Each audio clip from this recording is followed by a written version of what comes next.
My son-in-law publicly branded me a thief in front of my grandkids, yelling, "You stole the heirlooms. Leave now." My daughter looked away, saying nothing. But when I reached into my bag and played the secret camera footage, their faces went pale as ghosts. Can you believe? At 65, I never imagined I'd be buying a hidden camera. What kind of life leads an elderly widow from Chesapeake to such a shocking, desperate act? But that day, as I stood in that electronics store, listening to a salesman barely older than my grandson, Liam, a dark premonition told me it was the only way to uncover the rot festering beneath my seemingly perfect family. The salesman, with his cheerful smile, talked about motion sensors and continuous recording, showing me a tiny device the size of a button. I just nodded, pretending to understand, my mind racing. "You said you want to keep an eye on your cat when you're away?" he asked. "Yes." I lied a little too quickly. "My Oscar is terribly curious." "Oscar? I don't even have a cat. All I have is an empty house, too quiet since George died 3 years ago, and a gnawing feeling that something was terribly wrong in my daughter Evelyn's life." Chesapeake isn't huge, but it's home. My house on Oak Street, that's where George and I built our dreams. We painted the walls, planted the trees that are now so tall, and brought our newborn Evelyn home to it. Now, like me, it's worn by time. Evelyn lives on the other side of town with her husband, Dexter, a man I can barely stand, and my 2 wonderful grandchildren. I see them less and less these days. It all started with $200. Not a fortune, but a clear sign. I remember tucking it into my wallet before visiting Evelyn and Dexter for Christmas. It was for the kids, cash so they could pick their own gifts. But when it was time, my wallet was empty. I searched everywhere. "You probably left it at home, Mom," Evelyn said, her eyes flitting away. "You've been forgetting things a lot lately." That wasn't true. I might misplace my glasses, but I've worked in a bank for 32 years. I'm meticulous with money. "I'll cover the kids' presents," Dexter interjected, pulling out his wallet with a flourish. There was always this condescending edge to his voice, as if I were a child he had to manage. Dexter Price, 42, a long-haul truck driver with perpetually tired eyes and a handshake that felt like a challenge. I never understood what Evelyn saw in him, beyond his looks. That day, I kept quiet. Didn't want to ruin Christmas for Liam, 10, and Penny, 8, who watched us with wide, worried eyes. They each got a measly $20 from Dexter, thanking him uncertainly. You could see the disappointment. That night, lying in Evelyn's old nursery, now the guest room, a terrifying thought whispered through my mind. What if Dexter took my money? It seemed absurd. Evelyn always said he made good money. Why would he steal from his elderly mother-in-law? But the seed of doubt was planted, and once it took root, I started noticing things. Evelyn, once so vibrant, now spoke softly, often glancing at Dexter as if for permission. My calls went unanswered. Invitations to visit became rare, always when Dexter was supposedly away. Then a visit in March. I found my bag rummaged through, my wallet open. No money was missing this time, but the invasion of privacy, that violation, it chilled me. "Coffee, Mom?" Evelyn walked in without knocking, making me jump. She looked utterly exhausted, dark circles under her eyes. "Thank you, dear. Is everything all right?" "Of course," she replied, too quickly. "Just Penny coughing all night." I knew that was a lie. My room was right next to the nursery. I hadn't heard a peep, but I didn't call her out. After that, Dexter started watching me, intently, when he thought I wasn't looking. He'd ask about my house, about valuables, about George's insurance. Then one day, Penny, sweet Penny, sat on my lap. "Grandma, do you have that old jewelry?" My blood ran cold. "Dad said you have some beautiful jewelry that belonged to great-great-grandma." My grandmother's jewelry, priceless to me, but not valuable to anyone else. I'd never mentioned it to Dexter. "Dad said that?" I asked, my voice barely a whisper. "Yes." "He told Mom you were probably hiding it, didn't want to share." Evelyn, who'd overheard, turned pale and snapped at Penny. But the look she gave me, a mixture of fear and shame, screamed louder than any words. Something was terribly wrong in her house.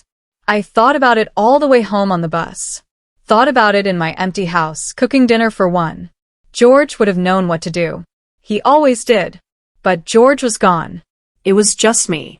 That evening, wrapped in a blanket by the window, I made a decision. The next time my things went missing, I would find out who was responsible. And so, this tiny camera was now in my bag. I felt ridiculous, like a spy in one of George's old movies. Embarrassing but necessary.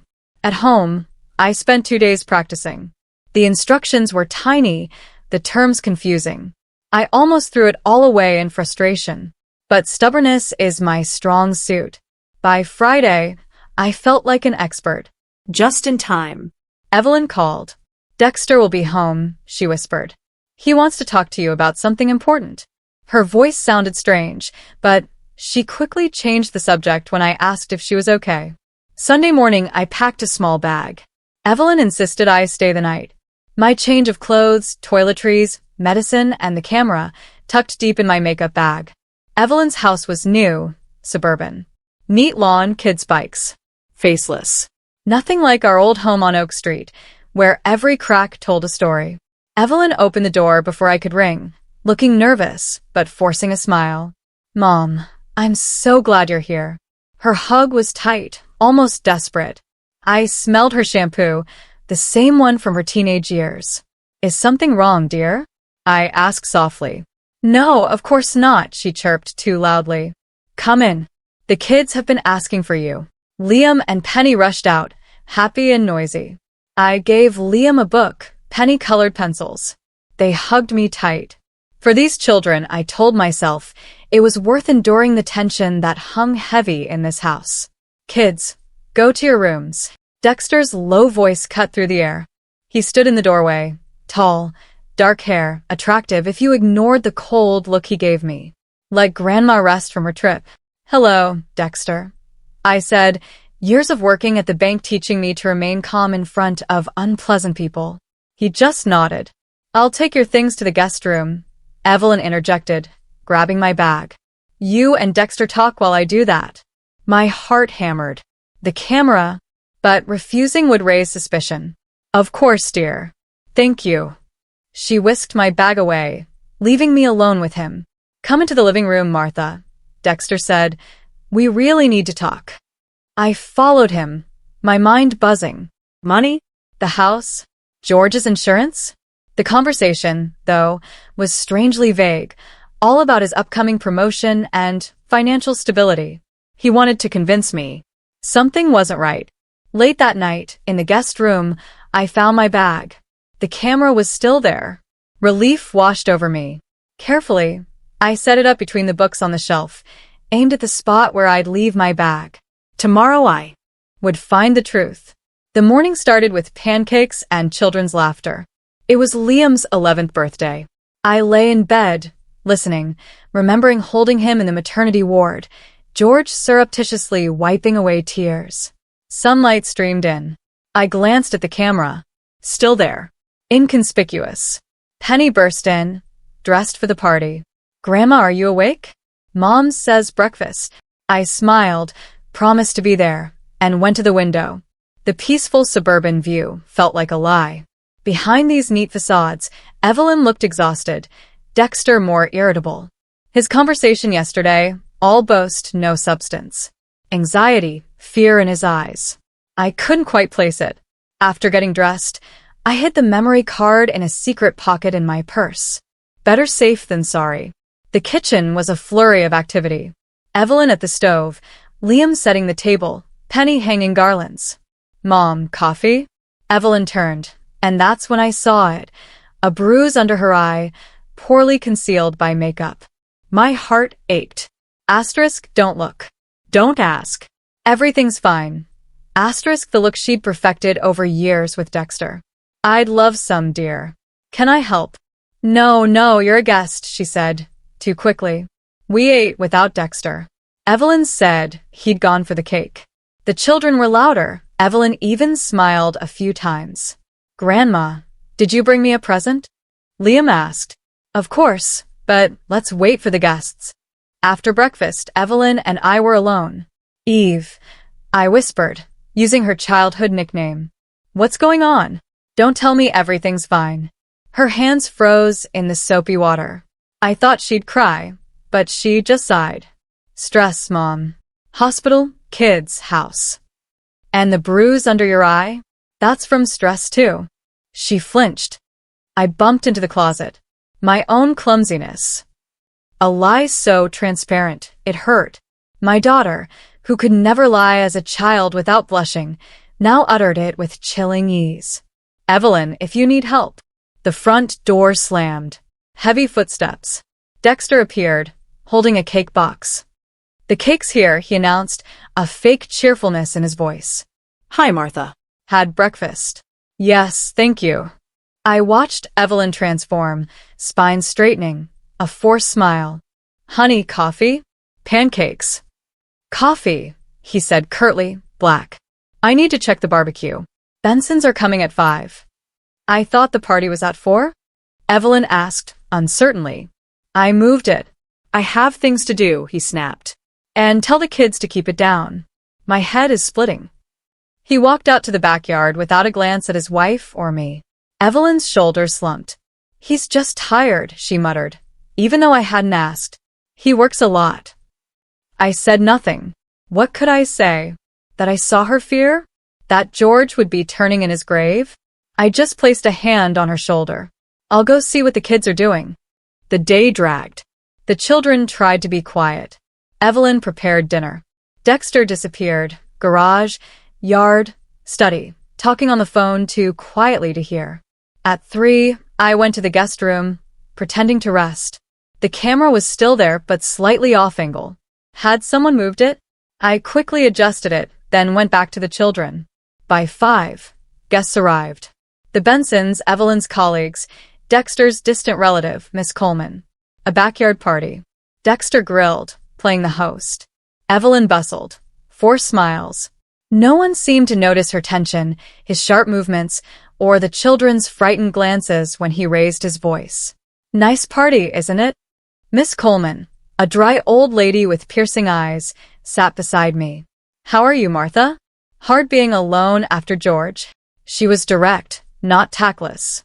Getting used to it, I replied. One day at a time. I understand, she nodded. My Harold passed 15 years ago. Sometimes I still talk to him. Can you imagine?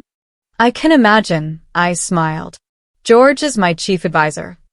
She chuckled, then nodded toward Dexter, who was laughing loudly. And what does George think of your son-in-law? I froze.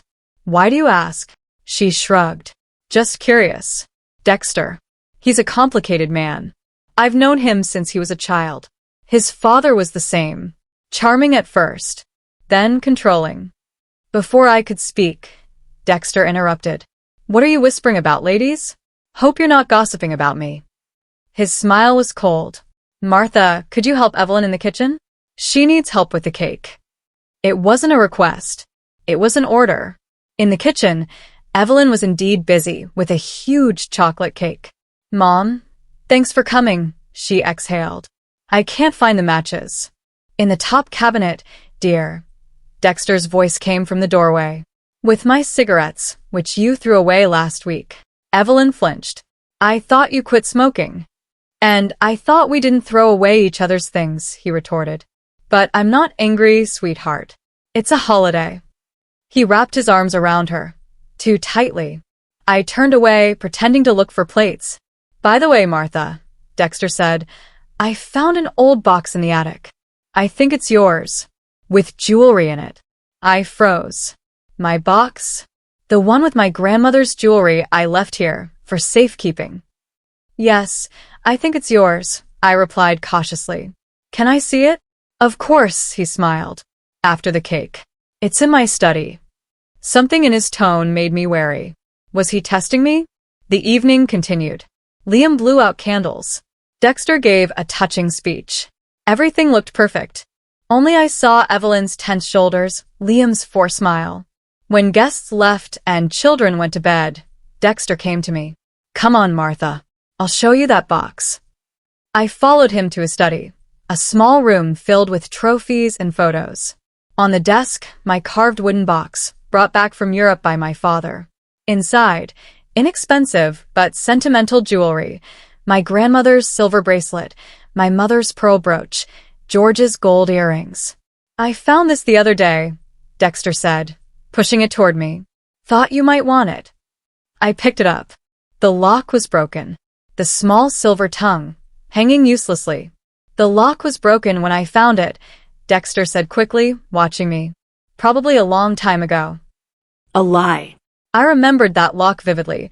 My father had installed a clever, hidden mechanism. It had been intact.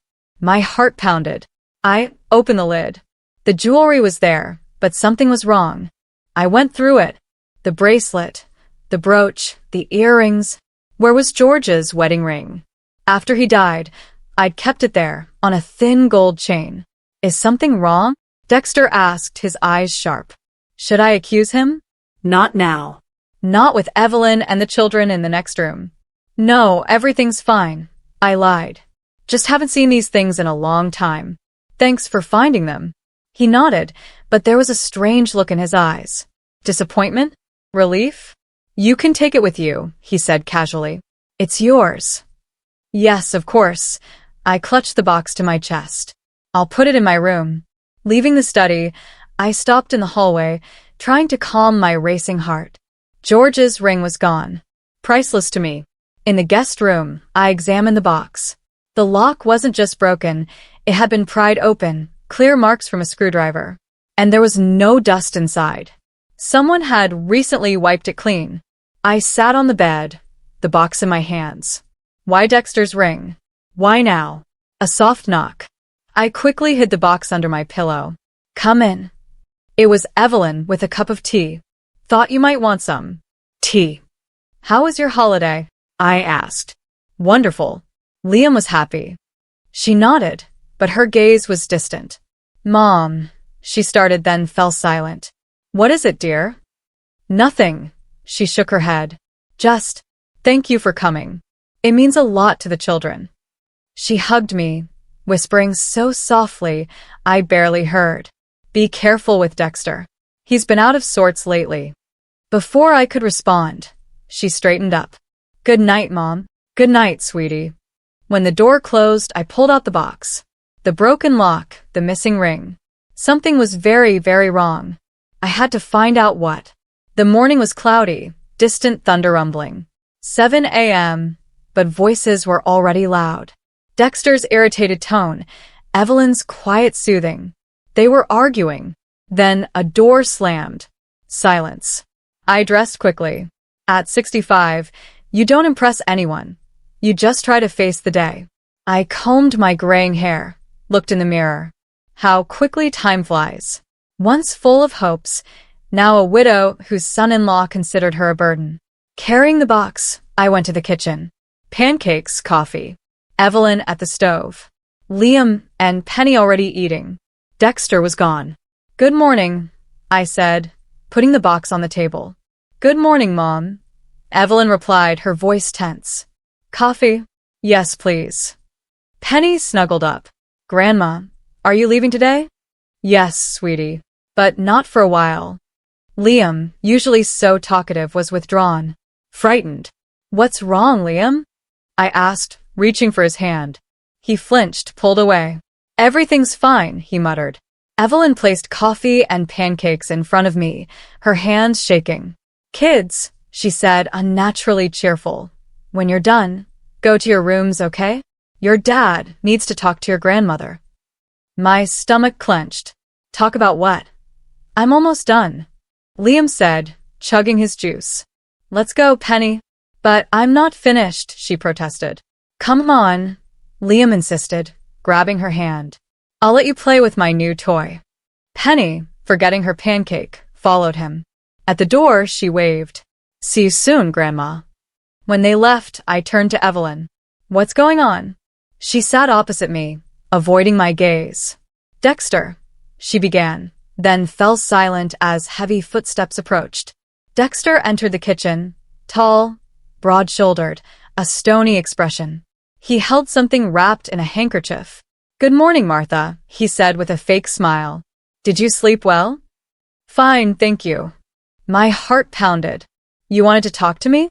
Yes. He sat at the head of the table, placing the bundle before him. About your jewelry box. Evelyn froze, pale as a ghost.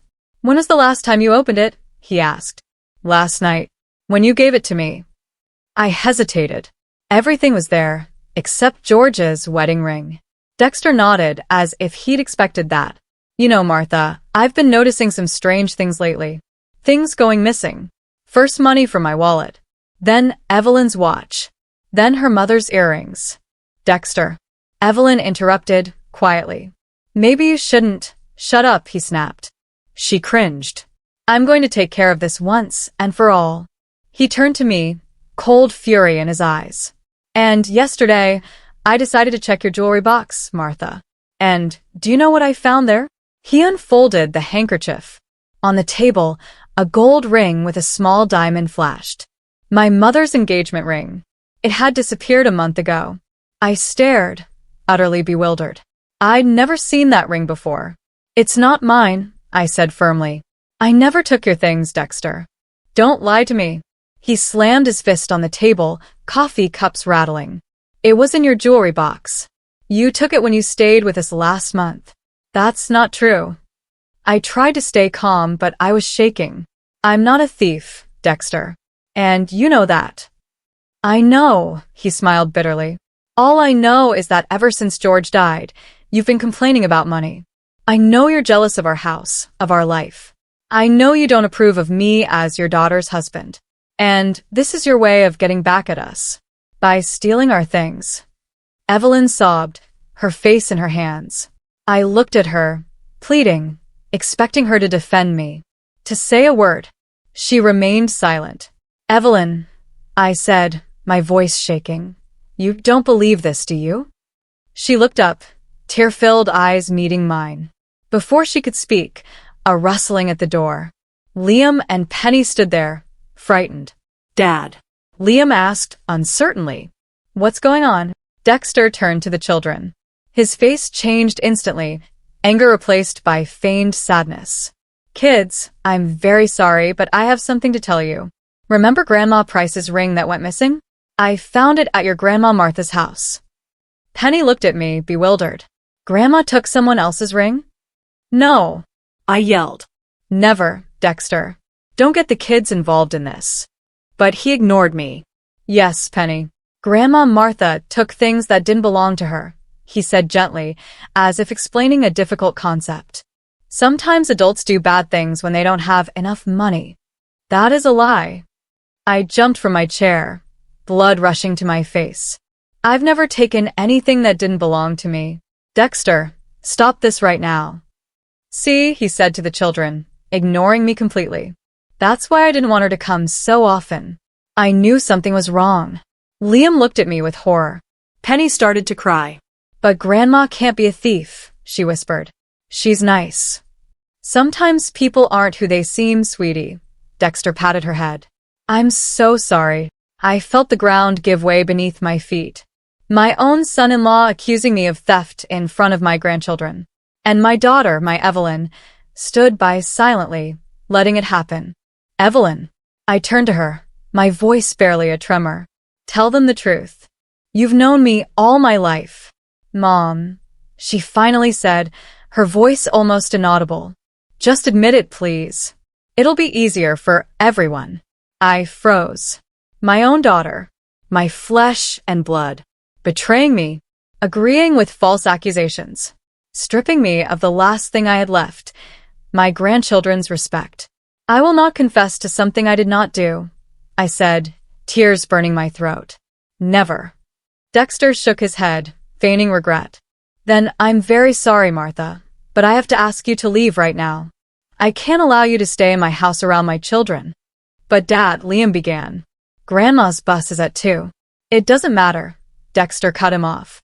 She'll find somewhere to go, won't you, Martha? I looked at them all. At Dexter, triumphant. At Evelyn, broken. At the frightened children. Something inside me died. Faith. Hope. It was a pain I hadn't felt even after George's death. I'm leaving, I said, standing up. But know this. I never took what wasn't mine. Never. I walked toward the door, then stopped, turning back to the box on the table. This is mine, I said, snatching it, clutching it to my chest. And I'll prove my innocence. Dexter smiled. Sure, Martha. Good luck with that. I walked past the children, trying not to look into their tear-filled eyes. Upstairs, I quickly gathered my things. The camera was still there, inconspicuous. Hopefully it had captured everything. Downstairs, Evelyn stood alone in the hallway. Mom, she whispered, I don't believe you're a thief. But Dexter, he's so convincing. And they really did find the ring in your jewelry box. Which? Someone broke into, I said, looking straight into her eyes. You know I would never take something that didn't belong to me. I know, she lowered her gaze. But I can't do anything. He controls you, I finished for her. And you let him. You let him destroy our family, humiliate me in front of my grandchildren. How can you, Evelyn? Tears streamed down her face. You don't understand, Mom. You don't know what it's like. I do, I said, suddenly so tired. Even my anger receded. I know more than you think. And I'll help you, even if you didn't help me. I opened the front door. It had started raining. A cold, light rain that seeped into my bones. Perfect weather for the hardest day of my life. Goodbye, Evelyn. Mom, wait. She grabbed my arm. Where are you going? It's raining, and the bus won't be here for hours. I'll find somewhere to go. I repeated Dexter's words with bitter irony. Don't worry about me. Worry about your children, who are growing up watching their father mistreat their mother and humiliate their grandmother. I stepped out into the rain without looking back. My bag felt impossibly heavy, but my heart, broken by betrayal, was heavier still. The streets of Chesapeake were empty. I walked blindly, just wanting to be as far as possible from that house. 2 blocks away, I found a small cafe, open despite the early hour. The bell jingled as I entered. Terrible weather, isn't it? The elderly waitress chirped. Have a seat wherever you like. I chose a window table, watching the rain blur the street. Like my life. Yesterday, bright and full of meaning. Today, colorless and shapeless. Coffee. Yes, please. And can I use your phone? Of course, dear. Is everything all right? Just a little family problem. I managed a weak smile. Nothing serious. I found Vernon Coulson's number in my worn notebook. My neighbor. A retired police officer who sometimes gave me rides. Coulson speaking. Vernon, it's Martha Adlington. From Oak Street. Martha? What happened? Are you all right? Not really, I sighed. I'm in Chesapeake. I need to get home, but the bus isn't until 2. Give me your address, he interrupted. I'll come over. Tears of gratitude welled up. Jenny's Cafe, Maple and 5th. But I don't want to trouble you. I'll be there in 40 minutes, he said firmly. Don't go anywhere. Back at my table, I cradled the hot coffee, trying to warm my soaked clothes. What would George say? He'd scold Dexter, then Evelyn, then hug me and say, Martha, old girl, don't let them get you down. You're stronger than you think. I felt for the memory card in my wallet. A tiny piece of plastic. My only hope. Vernon Coulson arrived exactly as promised. He strode in, shaking rain from his leather jacket, and spotted me instantly. Tall, stooped, a thick gray mustache and piercing blue eyes. Still the watchful officer. Martha, you're soaked to the skin. I wasn't in the rain long, I said, standing up. Thank you for coming. Don't mention it. I was going into town anyway. Are you ready? I nodded. I already paid, Vernon said. Let's go. The car is warm. In the car, I finally relaxed a little. So, Vernon said, eyes on the road. What happened with your daughter? I took a deep breath. I've been accused of theft. By Dexter. He said I stole his mother's jewelry. Vernon grunted. He made a scene in front of the children. Said, he found his mother's ring in my jewelry box, but I've never seen that ring before. And Evelyn, she didn't say a word. She just stood there.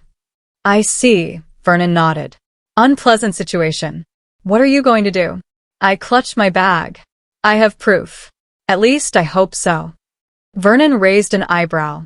Proof. I installed a camera in the guest room. I admitted, a strange relief flooding me. A small, inconspicuous one.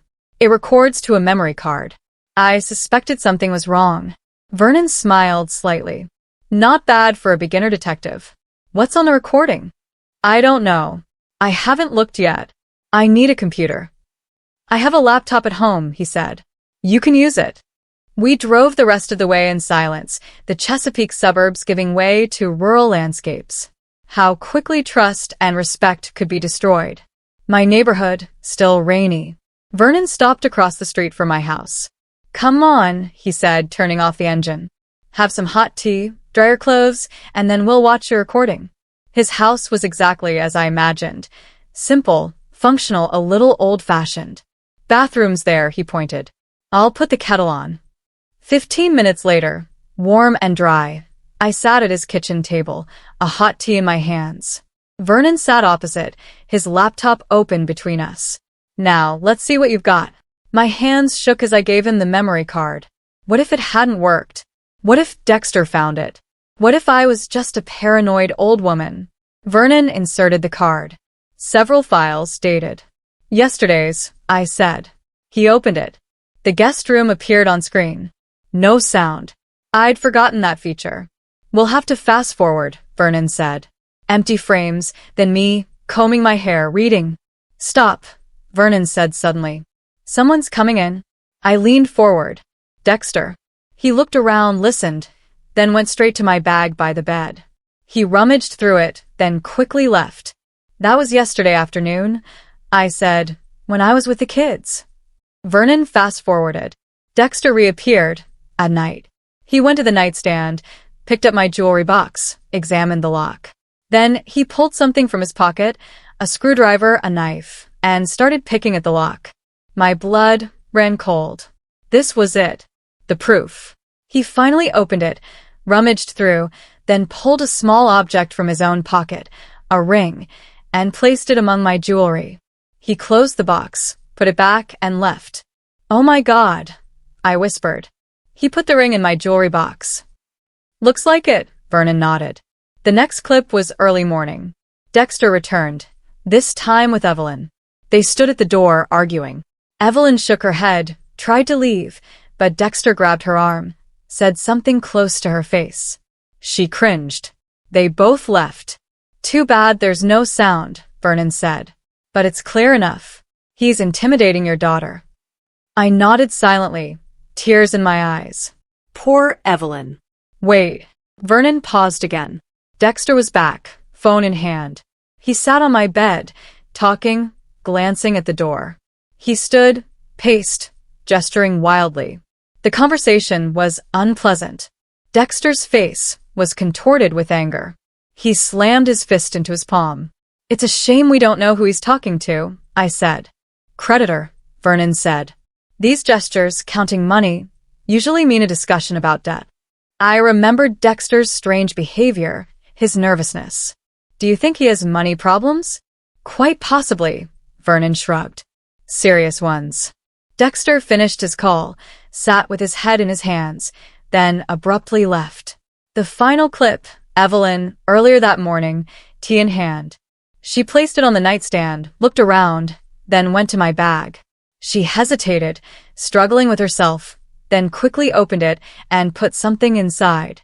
A note. Then she left. What did she put in my bag? I strained. Can't see, Vernon said. Check your bag. I fumbled in my purse. Nothing. Then I took out the Agatha Christie novel I'd brought. A folded piece of paper. Fell out. Here. I unfolded it. Evelyn's handwriting, small and uneven. Asterisk, Mom, I'm sorry. D is in big debt because of gambling. He's threatening to take the kids if I don't help him. I'm scared for them. Please be careful. Don't trust him. E. Asterisk, so. That's what it is, Vernon said quietly, reading over my shoulder. Gambling. Poor Evelyn, I whispered, pressing the note to my chest. She's afraid of him. Vernon continued the recording. The last fragment showed Dexter re-entering the room, searching it thoroughly. Every drawer under the bed, even the books where the camera was hidden. I held my breath. He was about to find it. But he was in a hurry, missed the small device. He left, slamming the door. The recording ended. I leaned back, stunned. Now it's clear, Vernon said. Your son-in-law is in debt from gambling. He needed money, so he decided to get rid of you by accusing you of theft. Maybe he wanted insurance money from the jewelry, or just to divert suspicion. But why involve the children? I couldn't understand that cruelty.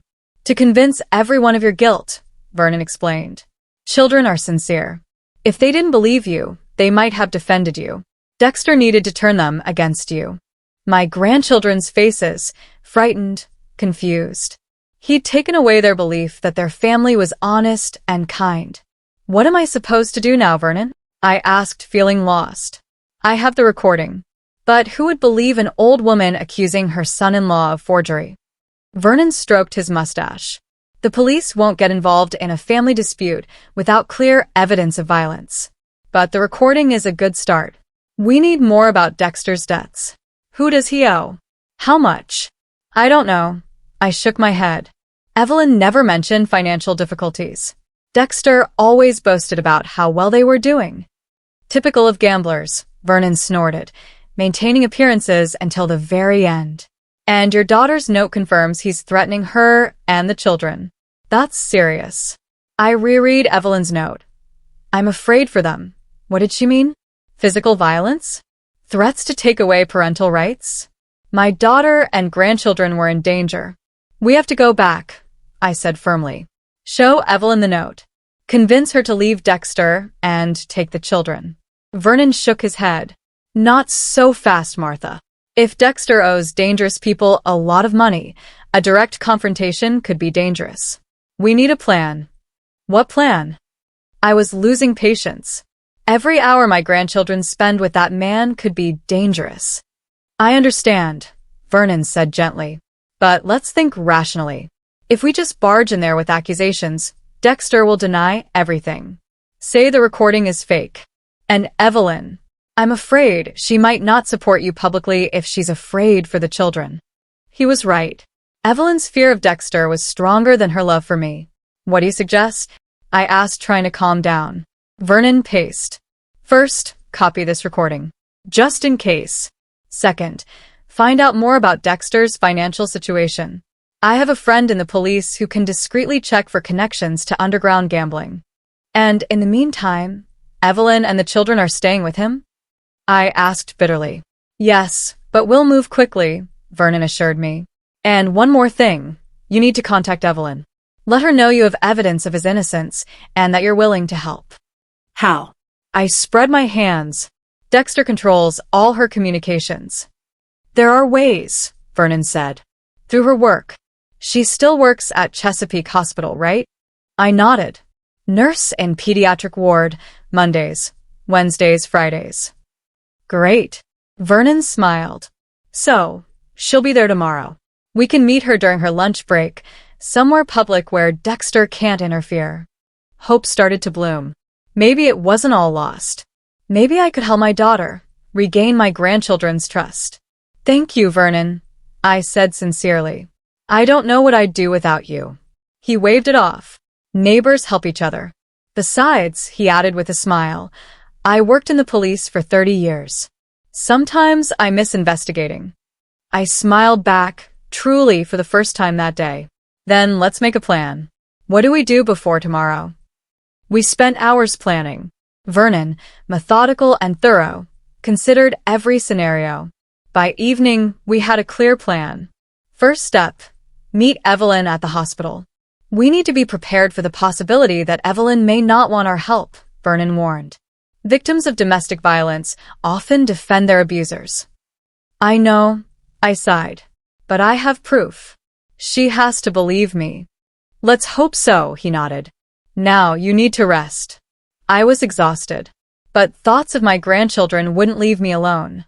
I'll walk you home, Vernon said. The rain has almost stopped. Thank you, but I live across the street. I smiled weakly. I'll be fine. Still, he insisted. Take my umbrella. We crossed the street in the gathering dusk. My house looked quiet, dark. I took out my keys, but before opening the door, I turned to Vernon. Thank you for everything. I don't know how to express my gratitude. He looked embarrassed. Don't thank me, Martha. Just get some rest. Tomorrow is an important day. I nodded, a lump in my throat. It was strange how a stranger had shown more concern than my own family. We'd been neighbors for 10 years, but today I truly saw him. See you tomorrow, I said, opening the door. See you tomorrow, he nodded. Call me if you need anything, anytime. Inside, the familiar smell of old wood, books, lavender. Safe. Yet for the first time in years, it felt too empty, too quiet. I sat in George's armchair by the window. What would you do, George? I whispered into the emptiness. How would you protect Evelyn and the children? No answer, just the ticking of the clock. But I was sure George would have approved of our plan. I took the jewelry box from my bag, sorted through the familiar items. And there it was, the ring Dexter had planted. Too new, too shiny. A silent witness to his desperation. Tomorrow, I would see Evelyn. I would show her the recording. I would explain that I was ready to help. That she wasn't alone. And if she refused, then plan B. Gather more evidence, go to the police. I couldn't let him ruin my daughter's life, or my grandchildren's. With these thoughts, I went to bed, exhausted, but with a new resolve. Tomorrow would be a new day. A day when I would fight for my family. Monday morning dawned sunny, as if to make up for yesterday's rain. I woke before 6 a.m., heavy-hearted but determined. Today, everything had to change. I chose my clothes carefully. A dark blue dress, a jacket, a little makeup, George's pearl earrings. I wanted to look composed, confident. Not the broken woman they'd seen yesterday. At 8 a.m., the doorbell rang. Vernon, punctual as always, stood there, in his usual leather jacket, but today he wore a tie. Good morning, Martha, he nodded. Are you ready? As ready as I can be, I replied, grabbing my bag with the laptop and our notes. The drive to Chesapeake was silent. I looked at the passing scenery, thinking how my life had changed in 2 days. On Saturday, just a widow visiting her family. Today, a rescuer. Did you contact your friend in the police? I asked. Vernon nodded. Yes. Dexter Price is well known. He owes several underground casinos and a loan shark named Radcliffe. My friend doesn't know the exact amount, but it's tens of thousands. I gasped. How could he? They have children, a mortgage. Gambling addiction defies logic, Vernon replied grimly. People lose everything, and still keep gambling. We pulled up to Chesapeake City Hospital, an imposing glass and concrete building. Vernon parked. It's 9:30. Nurse's lunch break starts at noon. Yes, I nodded. Evelyn usually eats in the cafeteria on the first floor. She only has 30 minutes, so we need to be concise. Okay, Vernon considered. You go alone. Find Evelyn. Ask if she can spare time. If not, or if she seems scared, I'll come over. An official appearance sometimes helps. I agreed. Vernon, with his mustache and police veteran badge, did look impressive. The wait was agonizing. We sat in the lobby, reviewing our strategy. Finally, at 11:45, I went to the pediatric ward. The hospital buzzed with life. I tried to look confident, a bundle of nerves inside. What if Evelyn refused? What if Dexter had turned her completely against me? At the nurse's station, I asked for Evelyn Price. She's in the treatment room. Should be free soon. Are you her mother? The young nurse asked, looking me over. You look like her. Yes, I said, a strange pride swelling in me. I'll wait for her here. 10 minutes later, Evelyn emerged, holding a little boy's hand. She led him to his room, then turned and saw me. Her face paled. Her eyes widened with surprise and fear. She quickly looked around, as if checking for followers. Then she walked to me. Mom, she whispered. What are you doing here? I stood up, my knees trembling. We need to talk, Evie. It's important. She looked around again, nervously tucking a strand of hair behind her ear. I can't. Dexter isn't here, I said firmly. And we're going to talk about him. About what he did. Evelyn bit her lip. I have lunch in 15 minutes, she finally said. Meet me in the cafeteria. First floor, far corner by the window. Okay. I nodded. And Evie, I have a friend with me. A former police officer. He wants to help. She flinched but nodded. Okay. Just be careful. Dexter sometimes shows up unannounced. Downstairs, Vernon was already at the table, 2 coffees before him. She's coming, I said. In 15 minutes. Vernon nodded. Okay. What does she look like? Scared. I replied honestly. And she's afraid Dexter might show up here. She said, he sometimes comes by unannounced. Vernon frowned. Then we need to be ready to act fast. Did you bring your laptop? I patted my bag. And all the documents. Exactly 15 minutes later, Evelyn entered the cafeteria. She'd changed into jeans and a sweater, hair in a ponytail. Tired, tense. She saw us, hesitated, then walked decisively to our table. Hi, Mom, she said quietly. Then to Vernon. You must be Mom's friend. Vernon Carlson. He extended his hand. Nice to meet you, though the circumstances aren't pleasant. Evelyn shook his hand cautiously. Then she turned to me. I only have 25 minutes. What's going on, Mom? I took a deep breath. Evelyn, I know the truth. About Dexter. About his debts. About the ring he planted.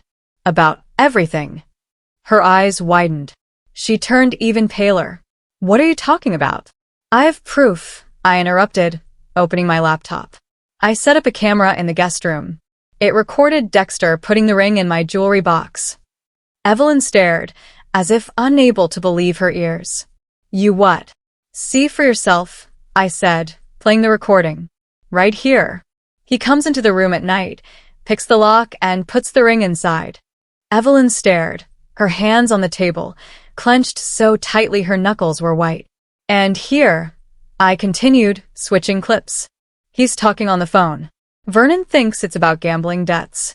Radcliffe, Evelyn whispered, her eyes glued to the screen. His name is Radcliffe. He lends money at exorbitant interest rates. And if he doesn't pay him back on time, she broke down, covering her face. I put my hand on her shoulder. Eve, sweetheart, why didn't you tell me? I could have helped. How? She asked bitterly, tears streaming down her face. By giving him your savings? Selling the house. That wouldn't solve anything. Dexter would just lose that money too. He can't stop. What about your note? I pulled it out. You wrote he threatened to take the children away. Is that true? Evelyn nodded, wiping tears. He says if I leave or seek help, he'll prove I'm a bad mother, that I work too much, don't pay enough attention. He'll fight for full custody and won't let me see them. Those are empty threats, Vernon interjected. The court considers many factors, including financial stability. And your husband, from what I understand, has serious debts and a gambling addiction. No judge would give children to a father with such problems. Evelyn looked at him, hope flickering. Are you sure? Absolutely, Vernon nodded. My friends in the Chesapeake Police Department confirmed your husband is known in certain circles. Debt, gambling, possibly even embezzlement. He's not the kind of man a court would trust with children. Evelyn began to cry again, but this time, it seemed like relief. I was so afraid, she whispered. So scared of losing Liam and Penny. They're all I have. You have me, I said quietly, squeezing her hand. And I'll never let Dexter take your children away from you. Never. We sat in silence for a few minutes. Evelyn collected herself. Finally, she looked at me with determination.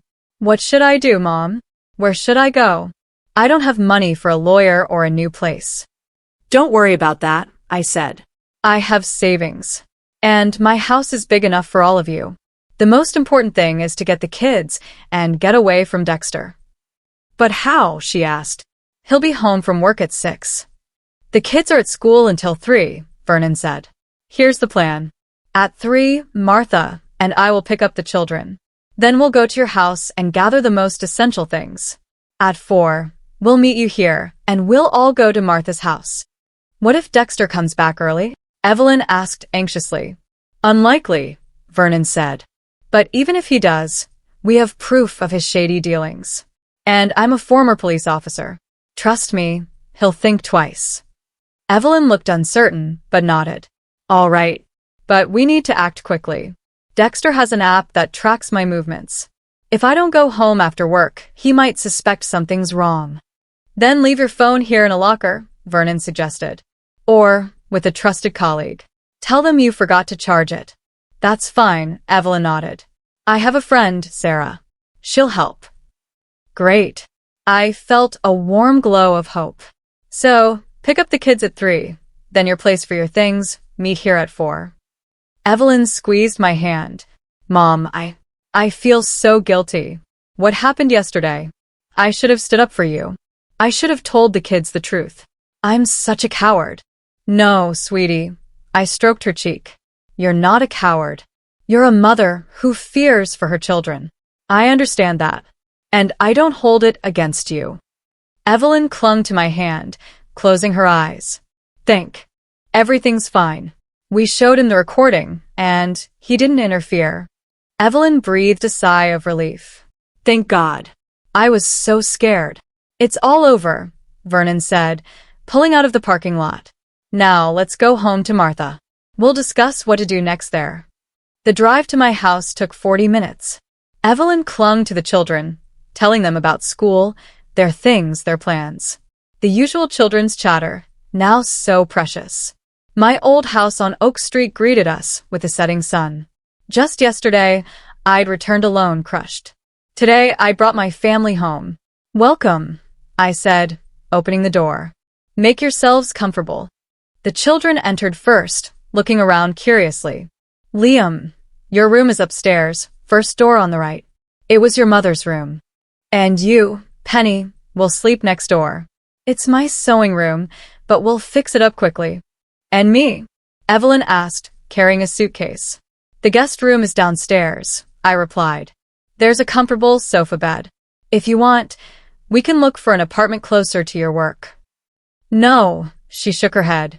We'll stay here for now. The children need stability, and so do I. Vernon carried in the remaining suitcases. I think I'll go, he said. You need time together. Stay for dinner, I offered. It's the least I can do. He hesitated, but Evelyn insisted. Please, Mr. Carlson. We couldn't have done it without you. All right, he agreed. But just dinner. The evening passed in a strange, cozy atmosphere. Evelyn and I cooked. The children explored, finding old toys. Vernon sat in the living room, occasionally taking calls, contacting friends and the police to ensure Dexter wasn't making trouble. Over dinner, a simple roast and apple pie, we talked about the future. Liam and Penny would stay at the same school. Evelyn would drive them. Finding a good lawyer for the divorce and custody. How I could help with the down payment if Evelyn wanted her own place. Mom, I can't accept this money. Evelyn objected when the children had gone to play. You can and you will, I said firmly. This isn't a gift. It's an investment in your future, in my grandchildren's future. Vernon nodded. Your mother is right, Evelyn. Besides, you should go to court not only for divorce, but for compensation. If Dexter really lost the family money, I'm afraid there's nothing to compensate, she said with a bitter smile. All our savings are gone. The house is mortgaged. Even part of my salary went to his debts. Nevertheless, Vernon said, you need a good lawyer. I have a friend who specializes in cases like this. Thank you, Evelyn said sincerely. For everything. I don't know how we'll manage. She was interrupted by the doorbell. We all froze. I'll get it, Vernon said, getting up. Evelyn and I listened intently. Muffled voices, then footsteps. It's Officer Dixon, Vernon said, entering with a young policeman. He has news about Dexter. Officer Dixon, a blond man in his 30s, nodded. Mrs. Price, he said to Evelyn. I need to inform you that your husband, Dexter Price, was arrested an hour ago for assaulting a creditor named Howard Radcliffe. Mr. Radcliffe is in the hospital with a concussion and a broken jaw. Your husband is at the station, charged with aggravated assault. Evelyn turned pale, hand flying to her mouth.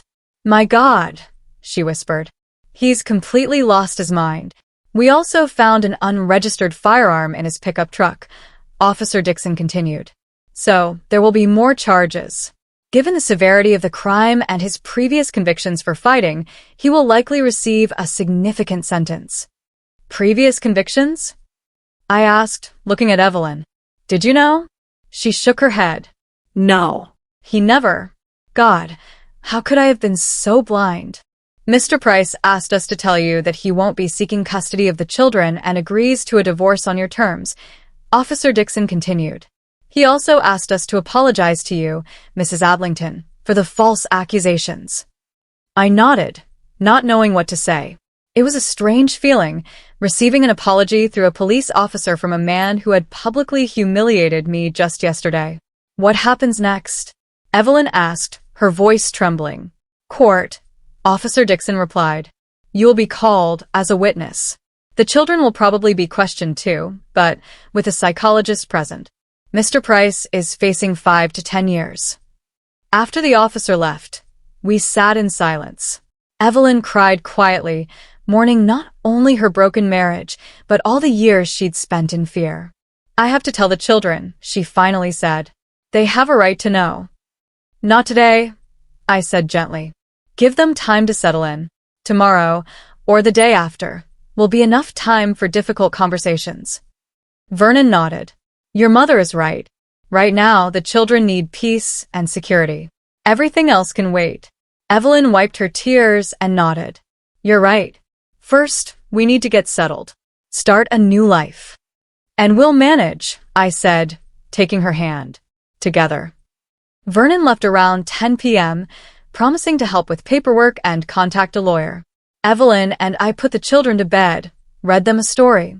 Penny insisted on the ritual, and finally sat down together in the living room. Mom, Evelyn said quietly, looking at me with pain and remorse. I'll never be able to make up for what I did. The way I betrayed you yesterday. You've already made up for it, I replied, sitting beside her. By finding the strength to leave. By protecting the children. By choosing the truth, even though it was scary. I should have done it sooner, she shook her head. Before he accused you, before he started threatening you, before he lost all our savings. Don't beat yourself up, I said, hugging her. What's done is done. What matters is that we're together now, and no matter what happens, it will always be that way. Evelyn clung to me like when she was a child, afraid of a thunderstorm. Promise. I promise. I kissed the top of her head. Now go to sleep. Tomorrow is the start of a new life. When everyone was in bed, I sat in the living room for a long time, looking at the family photos. George, young and smiling, Evelyn as a baby, me with newborn Liam, Penny on her first bike. My family. No matter what, she was with me again. Many difficulties lay ahead. Court, divorce, rebuilding trust. But we would get through it. Together. In the bedroom, getting ready for bed, I glanced at the jewelry box on the dresser. The small wooden box that had unwittingly caused all this. Inside, still the ring Dexter had slipped into it, a silent witness to his desperation. Tomorrow, I'd give it to the police as evidence. But today, I was just grateful. Grateful that the truth had prevailed. That my daughter and grandchildren were back with me. Grateful that, even at 65, it is possible to start a new chapter. With these thoughts, I went to bed, feeling at peace for the first time in a long time. Penny was snoring quietly. Liam was probably reading under the covers with a flashlight. Downstairs, Evelyn was likely still crying, mourning the past, but already looking to the future with hope. My family, my fortress. Whatever happens next, we've survived the worst, and we've become stronger. Have you ever had to fight for your family like this? What would you have done if your own child stood by while you were accused? Tell me what you think in the comments. I really want to know.